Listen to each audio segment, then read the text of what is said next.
Bismillahirrahmanirrahim. Assalamualaikum warahmatullahi wabarakatuh. Waalaikumsalam. Warahmatullahi wabarakatuh. Perkenalkan kami dari peserta pelatihan dasar calon pegawai negeri sipil Pemkab Bone tahun 2024 dari Angkatan 4 kelompok 2B. Eh, Selamat datang di podcast digital yang kami buat.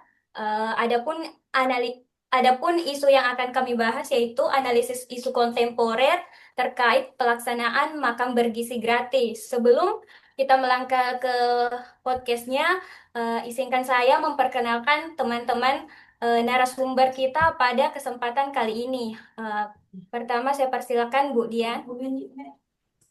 Assalamualaikum warahmatullahi wabarakatuh. Perkenalkan nama saya Dian Utari. Assalamualaikum warahmatullahi wabarakatuh. Perkenalkan nama saya Muhammad Alwi. Perkenalkan, nama saya Andi Dina Hardiana. Perkenalkan, nama saya Syawal Fahrezi. Baik, itulah tadi narasumber kita pada sore hari ini yang kami akan membahas yaitu terkait pelaksanaan makan bergizi gratis.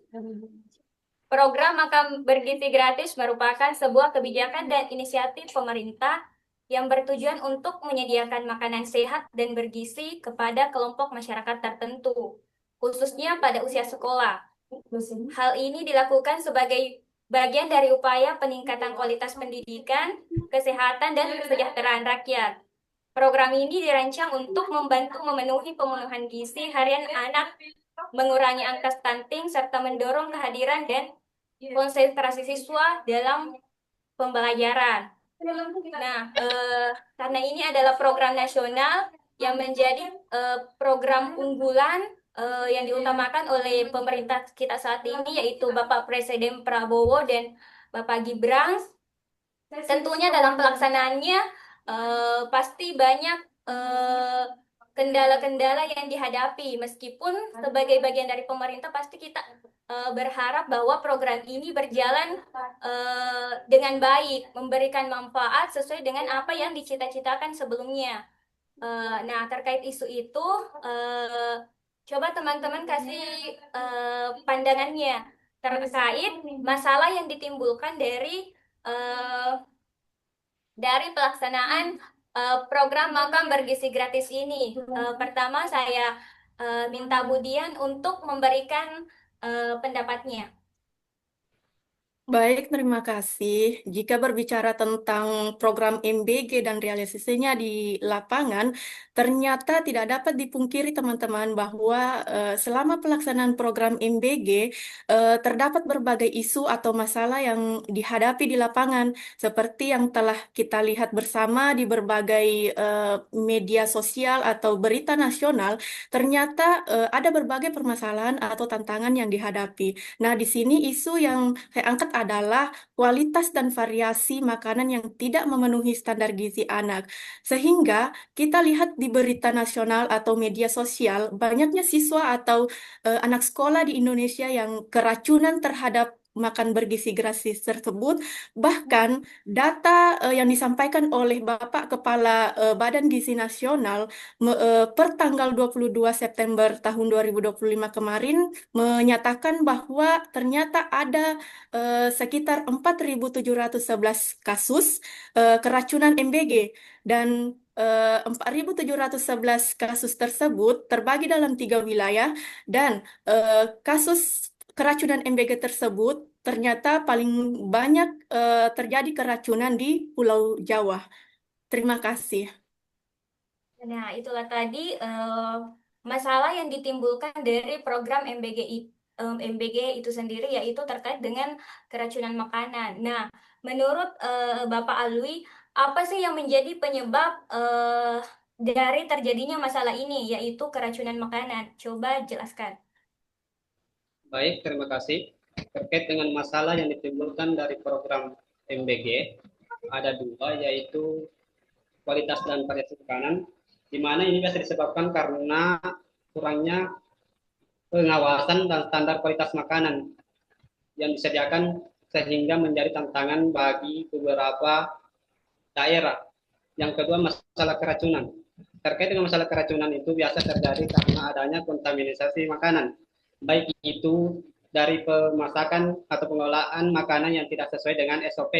Dan yang kedua, yaitu penanganan tidak higienis. Yang ketiga, adanya alergi dari penerima manfaat tersebut. Terima kasih. Nah, itulah tadi penyebab dari terjadinya keracunan makanan. Kemudian, eh, Mbak Dina, bagaimana apa sih dampak yang akan terjadi ketika masalah terkait keracunan ini tidak segera dicarikan solusi? Baik, Bu Linda, terima kasih. Nah, jika kasus keracunan makanan pada program MBG ini tidak segera ditangani, maka dapat memberikan dampak, baik itu dampak kesehatan maupun dampak sosial. Nah, jika dilihat dari dampak kesehatan, tentunya akan mengganggu kesehatan seperti gangguan pencernaan bagi penerima manfaat, dalam hal ini yaitu siswa.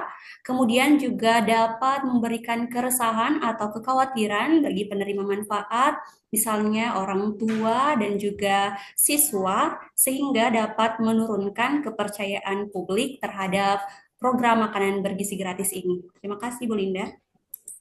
Baik, terima kasih Bu Dina. Terkait dampak yang akan terjadi ketika masalah ini tidak dicarikan solusi. Nah, selanjutnya Pak Syawal, apa sih kira-kira solusi atau rekomendasi yang bisa diberikan sebagai solusi dari permasalahan yang terjadi dalam program makan bergizi gratis? Terima kasih. Untuk solusinya, sebenarnya pemerintah sudah merespon kasus keracunan yang terjadi. Salah satu solusi pencegahan yang dilakukan pemerintah yaitu mengecek tiap-tiap dapur dan bahan makanan untuk MBG. Dari berita yang saya baca, banyak anak-anak sekolah yang diduga keracunan, tapi nyatanya anak tersebut ada alergi. Tambahan solusi dari saya yaitu baiknya pihak MBG bekerja sama dengan pihak sekolah maupun pihak orang tua untuk mendata siswa-siswa yang alergi terhadap suatu jenis bahan makanan untuk menghindari kambuhnya alergi pada siswa tersebut. Dan saran saya untuk program MBG ini, baiknya bagi anak-anak yang mempunyai alergi, MBG-nya bisa diganti dengan bahan makanan yang cocok untuk mereka dan bisa juga diganti dalam bentuk uang yang diberikan kepada orang tua, lalu orang tua yang membuat bekal kepada anaknya. Mungkin segitu dari saya. Nah, itulah pemaparan dari teman-teman terkait isu makan bergizi gratis. Dapat kita simpulkan bahwa terkait dengan keracunan makanan, selain karena bisa jadi apa bahan makanannya yang tidak steril, bisa juga karena anak-anak alergi dengan bahan makanan tertentu.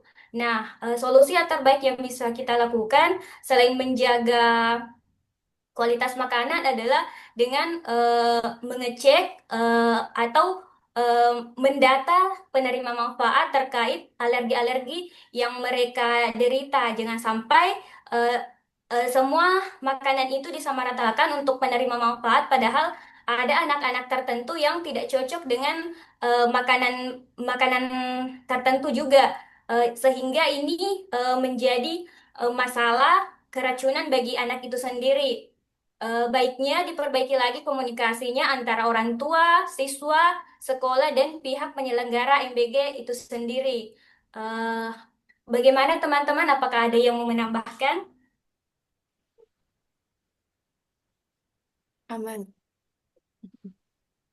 Nah, itulah tadi podcast kita pada sore hari ini. Sebagai aparatur sipil negara, kami berharap bahwa program MBG ini memberikan manfaat yang baik untuk penerima manfaat, sehingga ke depan generasi bangsa bisa menjadi lebih baik.